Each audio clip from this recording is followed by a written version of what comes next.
రామాయణము రచించిన మహర్షి ఎవరు? వాల్మీకి. వాల్మీకి మహర్షికి రామాయణ గాథను ఉపదేశించిన ముని ఎవరు? నారదుడు. రామకథను వినిన తర్వాత వాల్మీకి మహర్షి మధ్యాహ్న స్నానానికి ఏ నదికి వెళ్ళాడు? తమసా నది. శ్రీమద్ రామాయణంలో మొత్తం ఎన్ని శ్లోకాలు ఉన్నాయి?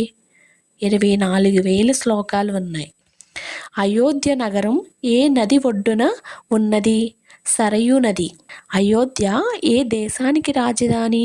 కోసల రాజ్యం. దశరథ మహారాజుకు ఆంతరంగికుడైన మంత్రి ఎవరు? సుమంత్రుడు. దశరథుని భార్యల పేర్లు ఏమిటి? కౌసల్య, సుమిత్ర, కైకేయి.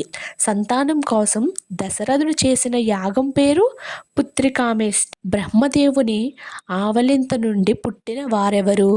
జాంబవంతుడు. వాలి ఎవరి అంశతో జన్మించెను? దేవేంద్రుడు.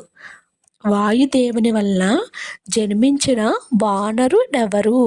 హనుమంతుడు. కౌసల్య కుమారుని పేరేమిటి? శ్రీరాముడు. భరతుని తల్లి పేరేమిటి? కైకేయి. రామలక్ష్మణ భరత శత్రుఘ్నుల్లో కవలలు ఎవరు? వారి తల్లి పేరేమిటి? లక్ష్మణ శత్రుఘ్నులు తల్లి సుమిత్ర. రామలక్ష్మణ భరత శత్రుఘ్నులకు నామకరణము చేసిన మహర్షి ఎవరు? వశిష్ఠుడు. విశ్వామిత్రుడు వచ్చే నాటికి రాముని వయసు 12 సంవత్సరములు. విశ్వామిత్రుని యజ్ఞానికి విఘ్నాలను కల్పిస్తున్న రాక్షసులెవరు? మారీచ, సుబాహులు.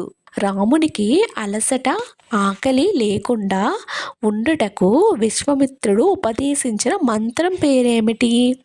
బల అతి బల. విశ్వామిత్రుని ఆశ్రమం పేరు సిద్ధాశ్రమం. తాటక భర్త పేరేమిటి? సుందుడు. తాటక పెంచిన మహర్షి ఎవరు? అగస్త్యుడు.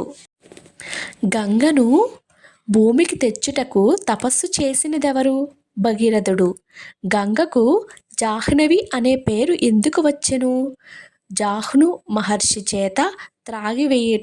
అహల్య భర్త ఎవరు? గౌతమ్ మహర్షి.